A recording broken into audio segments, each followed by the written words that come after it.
Hello everyone, welcome to economics by Vishan Arpita. So आज हम topic पढ़ेंगे that is limit pricing. So if you are new to this channel, don't forget to subscribe because when I'll put a new video, you'll get notified for the same.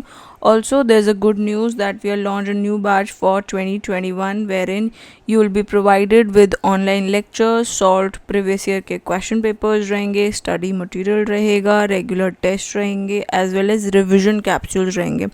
होता क्या, हम पूरा साल पढ़ते हैं but we are not able to deliver our best. क्यों? Because हमारी proper revision नहीं हो पाती है. तो रिविजन कैप्सूल में आपकी प्रॉपर रिविजन हो पाएगी एंड टाइम पे, जिससे आप अपना बेस्ट दे पाएंगे एग्जाम में. So this includes both paper 1 and paper 2, जिसकी course fee was 10,000. Now it's available at 5,000, but this is a limited period offer, only available till 31st January. ठीक है. और अगर आपको इसमें एनरोल करना है, you can contact me on this WhatsApp number mentioned here 9310479124. So now let's get started with the limit pricing. Limit pricing क्या होता है? प्राइस स्ट्रैटेजी होती है जहाँ पे प्रोडक्ट्स को बेचा जाता है.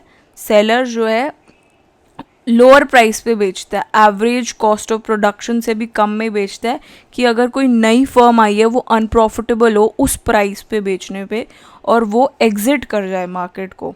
सो उस प्राइस पर अगर वो फर्म ऑपरेट करती है तो न्यू फर्म या न्यू एंट्रेंट्स जो नए आएंगे उनके लिए उस प्राइस पर उस प्रोडक्ट को बेचना पॉसिबल नहीं हो पाता, जिसकी वजह से वो एग्जिट कर जाते हैं.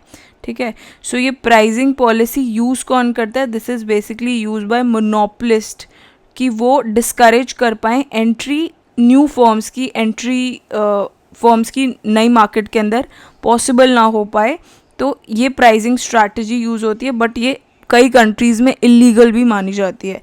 Therefore rather than encouraging new firms to enter, monopolists जो है वो डिसाइड करते हैं कि वो सेट करे price below the profit maximizing level, but still high enough to उनका एटलीस्ट अपना प्रॉफिट तो कवर हो जाए, बट ऐसा ना हो कि न्यू एंट्रेंट्स के लिए ऐसा प्राइस हो कि वो अपना कॉस्ट और प्राइस को कवर कर पाएँ.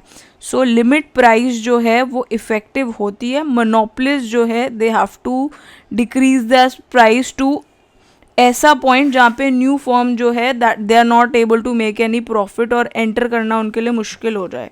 सो जैसे इस केस में एक इंक्यूबेंट फर्म है जिसका प्राइस बहुत कम है, और एक न्यू फर्म है वो प्राइस ऐसा सेट कर रही है which is higher than the incumbent firm. मतलब जो प्रिवेलिंग फर्म है वो न्यू फर्म से कम में प्रोड्यूस करती है क्योंकि उसकी कॉस्ट कम है.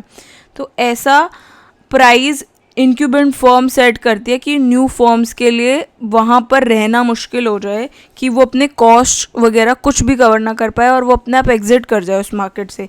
So that is basically limit pricing. So limit pricing का एक प्रीवियस ईयर का क्वेश्चन भी आ रखा था, जिसके अंदर पूछ रखा है limit pricing refers to price which maximize the profit of the firm, price which prevent entry of the new firm. So यही आंसर है. हमने बात करी है कि वो न्यू फर्म्स की एंट्री को अवॉइड करता है, ऐसा प्राइस कि वो नई एंट्री जो फर्म्स की है वो हो ही ना पाए. ठीक है. So this is the correct answer. I hope आपको इसका कॉन्सेप्ट अच्छे से समझ में आया होगा लिमिट प्राइसिंग का. If you have any doubt you can contact me on the WhatsApp number as well as आप मेरे से कमेंट सेक्शन में भी पूछ सकते हैं इससे रिलेटेड अगर आपको कोई डाउट है. Thanks for watching. Bye bye.